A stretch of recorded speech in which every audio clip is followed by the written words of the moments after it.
welcome back to the channel Classy Classmates. How are you all? So last video में हम लोगों ने chapter 1 start किया था, the best Christmas present in the world, जिसमें हमने स्टोरी का पार्ट 1 कंप्लीट कर लिया था. आपकी ये स्टोरी टोटल 3 पार्ट्स में डिवाइडेड है.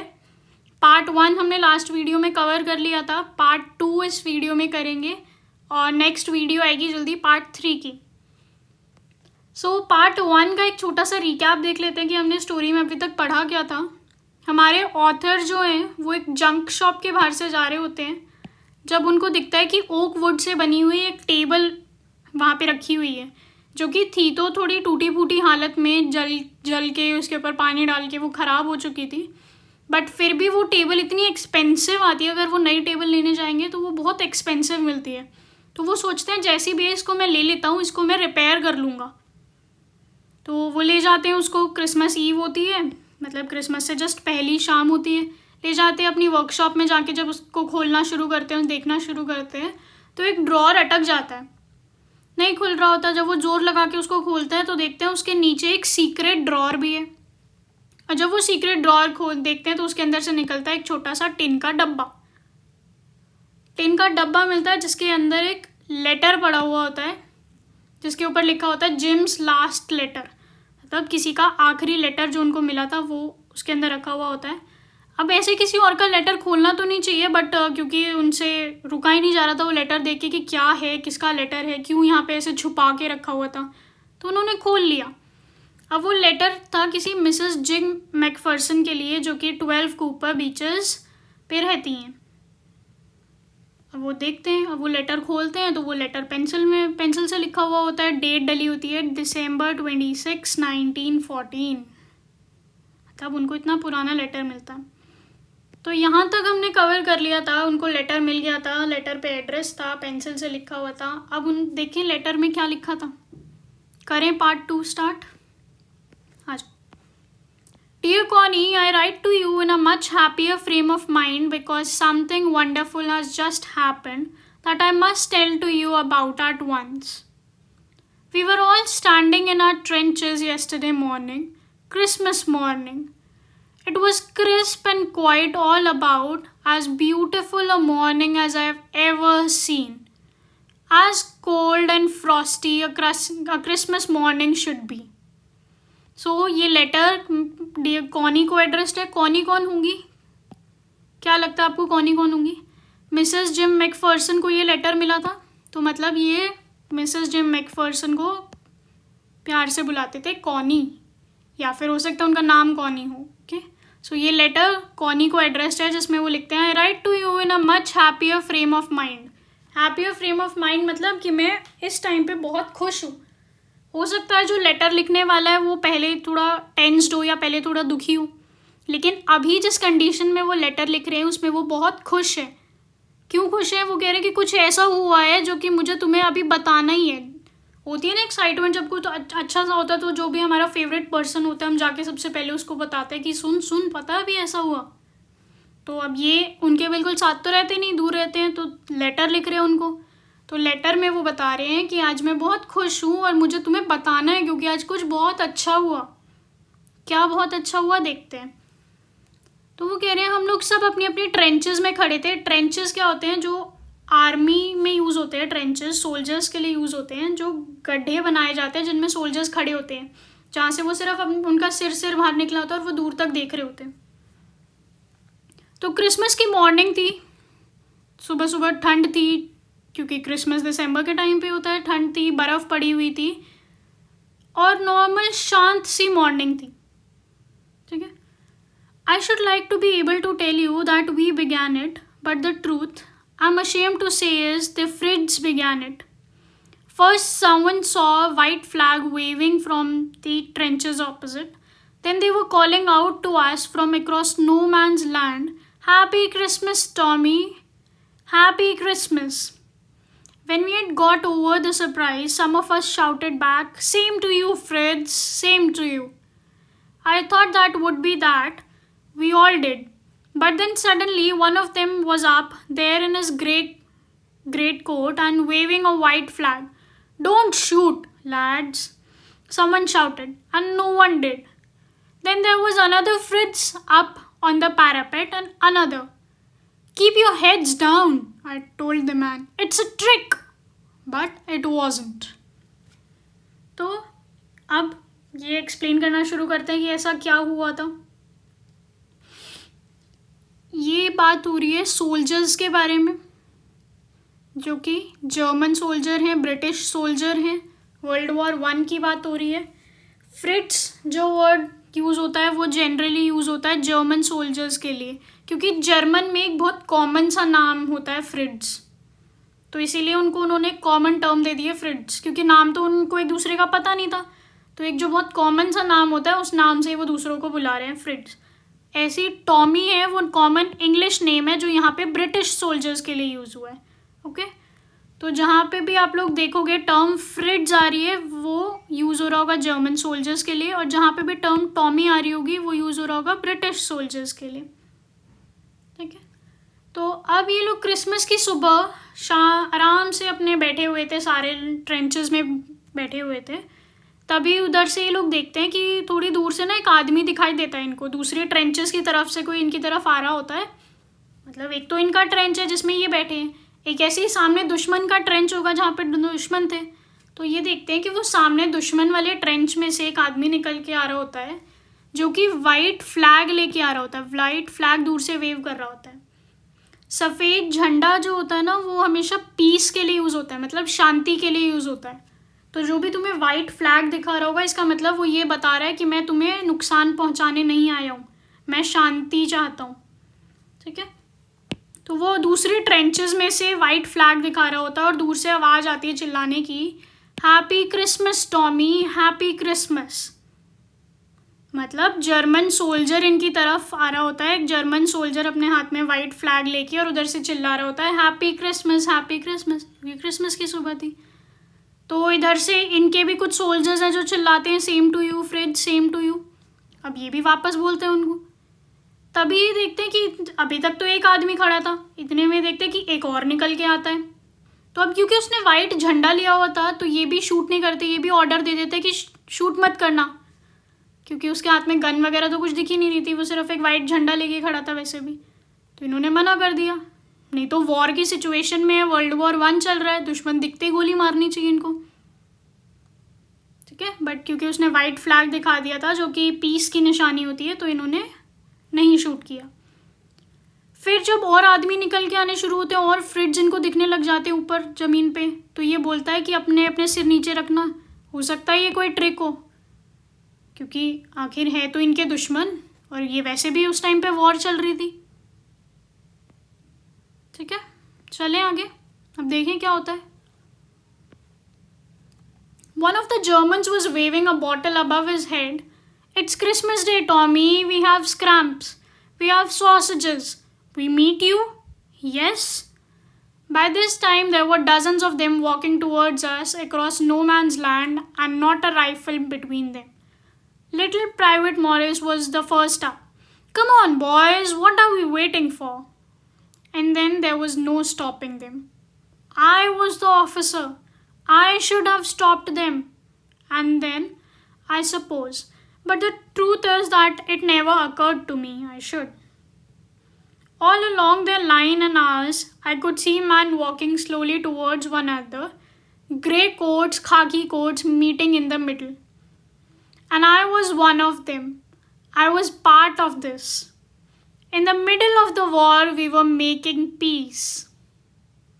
You cannot imagine, dearest Connie, my feelings as I looked into the eyes of the Fritz officer who approached me, hands outstretched. Hans Wolf, he said, gripping my hand warmly and holding it. I am from Dusseldorf. I play the cello in the orchestra. Happy Christmas. Okay. सो अब इतने सारे soldiers होते हैं, ये मना भी कर देते हैं कि यहाँ फायर तो मत करना, बट फिर ये डर भी जाते हैं जब इतने सारे सोल्जर इकट्ठे होने शुरू होते हैं कि हो सकता है कोई ट्रिक हो. तभी इनको दिखता है कि सामने से एक जर्मन सोल्जर जो है वो एक बॉटल लेके खड़ा है अपने सिर के ऊपर और बोलता है कि क्रिसमस है यार, मान जा, हमारे पास स्नैप्स भी है, हमारे पास सॉसेजेस भी हैं, क्या हम आके तुमसे मिलें? Can we meet you? क्या हम आ जाएं? हाँ, और इस टाइम तक डजन्स ऑफ मैन, डजन मतलब 12, डजन बोलते हैं 12 के ग्रुप को। तो कह रहे कि अब देखो तो इतने सारे आदमी कि कई दर्जन आदमी, मतलब 12-12 के ग्रुप में भी अगर हम गिने तो भी बहुत सारे आदमी हमारी तरफ मूव कर रहे थे, नो मैन्स लैंड पे आ गए थे। नो मैन्स लैंड क्या होता है? बीच की ज़मीन। सपोज इधर की तरफ एक है, एक कंट्री है, इधर की तरफ एक कंट्री है, तो ये जो बीच वाला एरिया होता है ना, जो ये बीच वाला एरिया है जिस पे अभी जो ना इस कंट्री का ना ही इस कंट्री का है और दोनों इसी के लिए लड़ रहे हैं, इस लैंड को बोलते हैं नो मैन्स लैंड। की अभी तक इस वाली ज़मीन पे किसी का हक नहीं है, ठीक है। तो इस नो मैन्स, तो वो यहाँ से चलना शुरू करते हैं इस नो मैन्स लैंड की तरफ। और इधर से जो इनका एक सोल्जर था जो सबसे छोटा था एज में, वो ऊपर उठ जाता है, निकल जाता है ट्रेंच से बाहर और आके बोलता है चलो यार किसका वेट कर रहे हो। कौन था वो? मॉरिस, इनका सबसे छोटा सोल्जर मॉरिस। अब जो लेटर लिख रहे हैं ये सोचते हैं कि मुझे इनको रोकना चाहिए था, मैं था इनका हेड तो, पर मुझे भी देख के नहीं लगा कि उनको रोकूं, क्योंकि जितने भी ये लोग इनकी तरफ मूव कर रहे थे इनके पास में राइफल नहीं थी, वो एक भी गन लेके नहीं आए थे, तो इनको नहीं लगा कि ऐसा कोई खतरा होगा। और वैसे भी वो वाइट फ्लैग होल्ड करते हुए आए थे, तो ये भी चले जाते हैं सब। अब ये देखते हैं तो उस नो मैन्स लैंड पे ऐसे खाकी कोट वाले और ऐसे ग्रे कोट वाले दोनों सोल्जर्स इकट्ठे हो जाते हैं, सब आपस में खड़े होते हैं। इस फोटो में तो इनके पास गन्स हैं, बट एक्चुअल में वहाँ उस पॉइंट पे इनके पास गन्स नहीं थी दोनों के पास में, क्योंकि ये लोग क्रिसमस सेलिब्रेट करने आए थे। ओके, तो अब वो बोलते हैं कि मैं जाता हूँ, ये भी चले जाते हैं। अब नो मैन्स लैंड पे यहाँ इकट्ठे हो गए हैं सब लोग, जितने भी आदमी थे वो सब लोग यहाँ इकट्ठे हो गए हैं इस नो मैन्स लैंड पे, सारे आपस में पार्टी के लिए। तो वो कह रहे मैं भी जाता हूँ, एक आदमी से जाके, एक आदमी मेरी तरफ आ रहा होता है ऐसे हाथ आगे करके हैंडशेक करने के लिए, जैसे इसमें है, तो वो ऐसी मूवमेंट में आता है ये हाथ आगे निकाल के। अब आप किसी से मिल रहे हो तो सबसे पहले अपने आप को इंट्रोड्यूस करोगे, आप हो कौन, क्योंकि ये तो जानते ही नहीं थे एक दूसरे को। तो वो अपना नाम बताता है, जो सोल्जर आता है वो बोलता है हैंस वुल्फ। वो बताता है मैं कहाँ से हूँ, वो है डेसल्डॉर्फ पे, और वो सेलो बजाता है ऑर्केस्ट्रा में। सेलो है क्या? एक म्यूजिकल इंस्ट्रूमेंट है, जैसे एक बड़ा वायलिन होता है। Okay, captain Jim McPherson, I replied, and a happy Christmas to you too. I am a school teacher from Dorset in the west of England. अब उन्होंने अपने आप को इंट्रोड्यूस कर दिया, ये जो सोल्जर आया था इन्होंने अपने आप को इंट्रोड्यूस किया, तो हमारे जो लेटर लिख रहे हैं वो भी तो करेंगे ना, तो वो अपना नाम बताते हैं। बोलते हैं मैं हूँ कैप्टन जिम मैकफर्सन और आपको भी हैप्पी क्रिसमस। अब क्योंकि उन्होंने अपना इंट्रोडक्शन दिया था कि वो करते क्या है, वो सेलो बजाते हैं ऑर्केस्ट्रा में, तो ये क्या करते हैं इन्होंने बताया मैं भी एक स्कूल टीचर था डॉर्सेट में, जो कि वेस्ट ऑफ इंग्लैंड में है, मतलब इंग्लैंड की वेस्ट साइड पे पड़ता है। बोलता है Dorset, I know this place. I know it very well. We shared my rum ration and his excellent sausage, and we talked Connie. How we talked. He spoke almost perfect English, but it turned out that he had never set foot in Dorset, never ever been to England. He had learned all he knew of England from school and from reading books in English. क्या बोलते हैं, अब आपस में ये लोग बात करनी शुरू करते हैं। तो वो बोलता है, अब जब इन्होंने बताया कि मैं डॉर्सेट से हूँ, या इन्होंने बताया ना कि मैं डॉर्सेट से हूँ, तो बोलता है डॉर्सेट से हो तुम, मुझे पता है ये प्लेस, तो इसको तो मैं बहुत अच्छे से जानता हूँ। फिर ये लोग आपस में, अब क्योंकि पार्टी करने आए थे, उधर से वो लेके आए थे रम राशन, क्योंकि सोल्जर्स के पास एक तो इतनी ठंड है, तो ठंड में इन लोगों को अल्कोहलिक ड्रिंक्स मिलती है अपना बॉडी टेम्परेचर मेंटेन करने के लिए। तो कहते हैं मेरी जो रम थी और उनका जो सॉसेज था, हमने वो शेयर किया और हम काफ़ी देर तक बात कर रहे थे। बात करते करते ये नोटिस करते कि उनकी इंग्लिश ना बिल्कुल परफेक्ट है, जैसे वो एक, हालांकि वो थे तो जर्मन, उनको तो जर्मन लैंग्वेज आनी चाहिए थी, बट उनको इंग्लिश भी बिल्कुल परफेक्टली आती थी। और जब बात करते तो इनको पता चलता है कि वो डॉर्सेट तो छोड़ो, कभी इंग्लैंड में भी नहीं आए थे, तो इनको इंग्लिश कैसे आई। इनको इंग्लिश जो भी आती थी वो आती थी अपने स्कूल की वजह से, और बाकी जो ये बुक्स पढ़ते थे इंग्लिश में, तो उन्होंने, अब वो बुक्स पढ़ते थे तो उन्होंने फिर ये भी बताया कि उनकी फेवरेट बुक जो थी वो madding crowd, far from the madding crowd थी उनकी बुक, जो लिखी किसने थी, थॉमस हार्डी ने। Okay, So out there is no man's land. We talk of Bathsheba and Shabrialok and Sergeant Troy and Dozet. He had a wife and one son born just 6 months ago. As I looked about me, there were hurdles of khaki and grey men everywhere, all over no man's land, smoking, laughing, talking, drinking, eating. Hans Wolf and I shared what was left of our wonderful Christmas cake, Connie. He thought the marzipan was the best he had ever tasted. I agreed. We agreed about everything, and he was my enemy. There never was a Christmas party like this, Connie.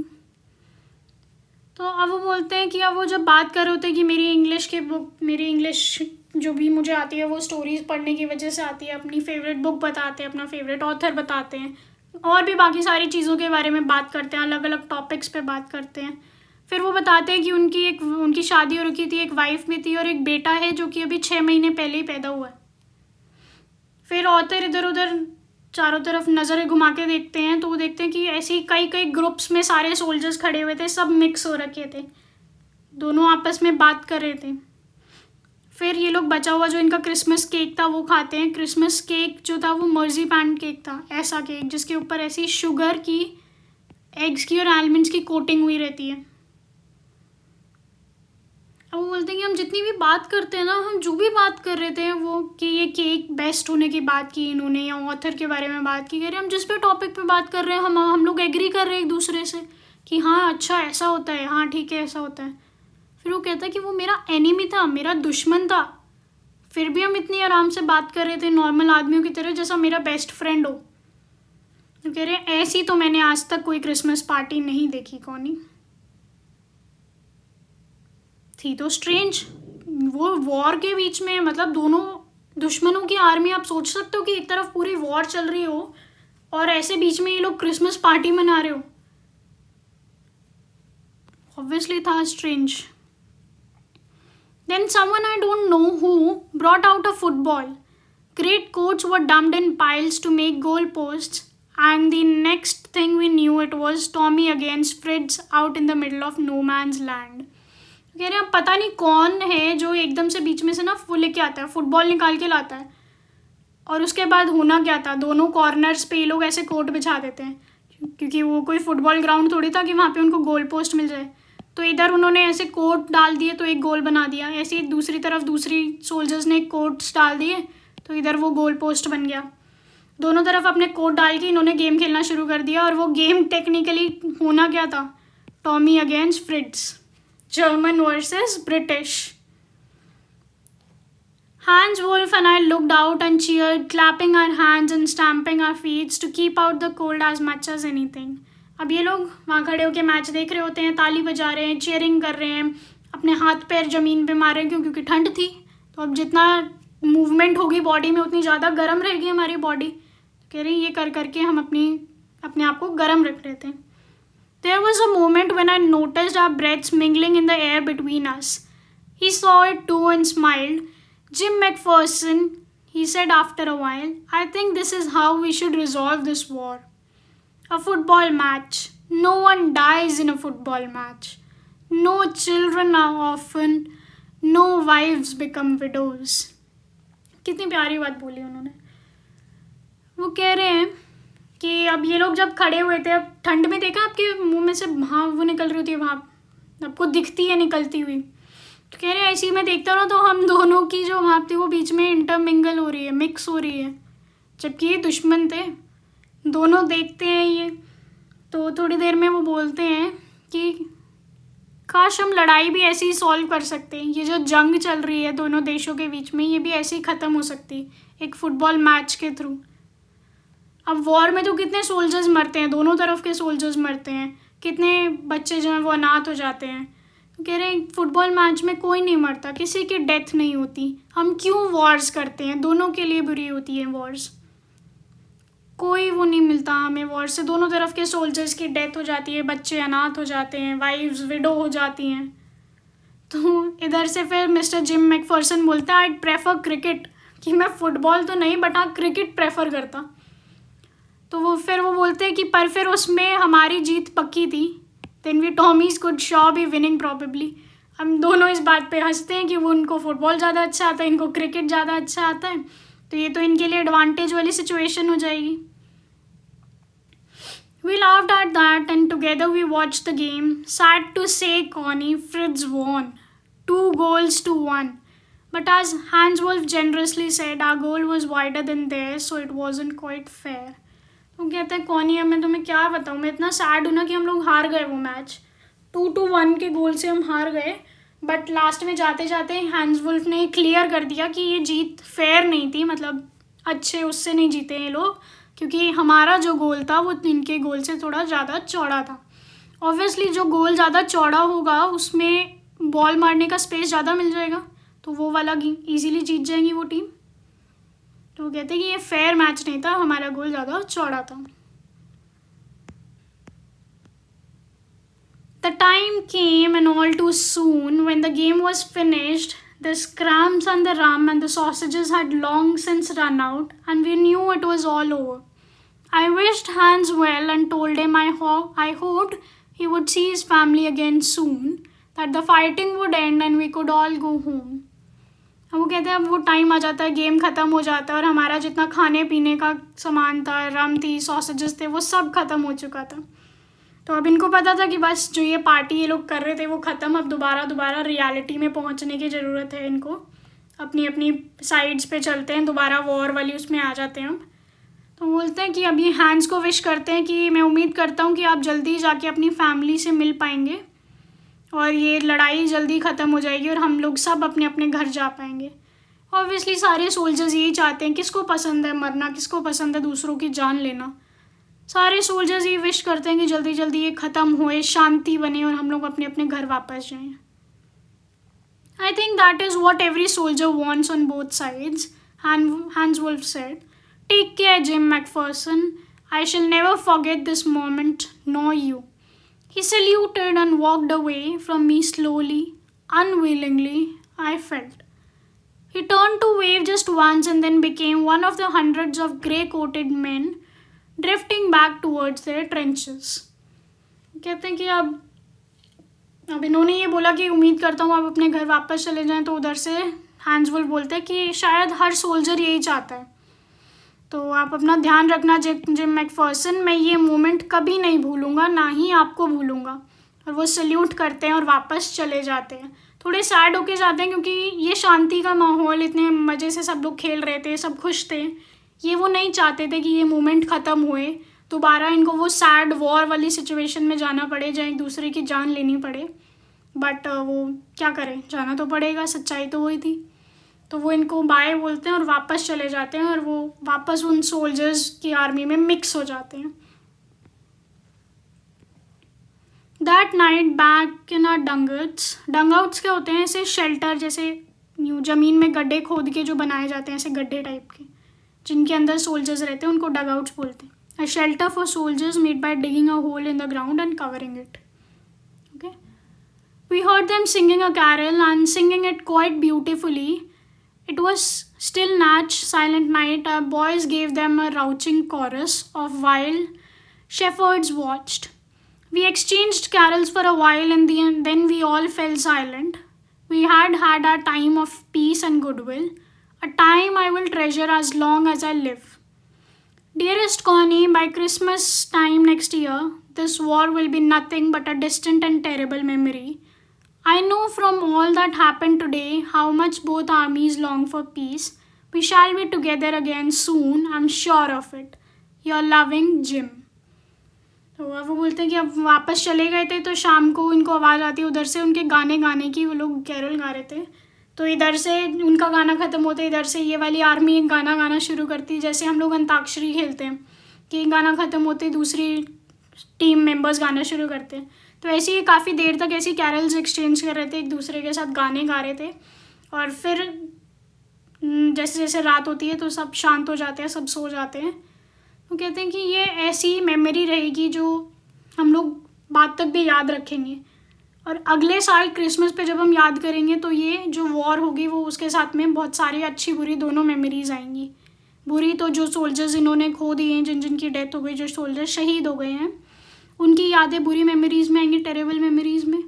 और अच्छी एक ये memory रहेगी कि इन्होंने Christmas ऐसे साथ मनाया था। तो कह रहे आज इन लोगों के साथ में रह के टाइम स्पेंड करके इतना तो पता चल गया कि दोनों तरफ की आर्मीज चाहती हैं कि ये वॉर ख़त्म हो और पीस, शांति बनी रहे। अब वो लेटर एंड करते हैं, क्योंकि इतना लंबा लेटर उन्होंने लिख दिया है, तो वो लेटर एंड करते हैं कि मैं जल्दी तुम्हारे पास वापस आ जाऊँगा, तुम्हारा प्यारा जिम। सो विद दिस हमारा पार्ट 2 होता है कंप्लीट। कैसी लगी आपको ये स्टोरी? उनका लेटर हमने पूरा पढ़ लिया है। अब नेक्स्ट पार्ट में देखेंगे कि जो हमारे ऑथर ने जो ये लेटर रीड कर रहे थे उनका क्या रिएक्शन आया होगा, वो आगे क्या करेंगे इस लेटर के साथ में, वो हम देखेंगे पार्ट 3 में। अभी तक दोनों पार्ट्स में आपको कोई भी डाउट हो तो प्लीज़ वो कमेंट सेक्शन में डाल देना। वीडियो से रिलेटेड कोई सजेशन हो, कोई टॉपिक हो जिस पे आपको लगता है कि मुझे वीडियो बनानी चाहिए, वो बता देना। टिल देन आप ये चैप्टर यहाँ तक रिवाइज कर लो। जल्दी ही नेक्स्ट वीडियो आएगी जिसमें हम ये चैप्टर ख़त्म कर देंगे पार्ट 3 के साथ। So till then take care, have a nice day, bye bye.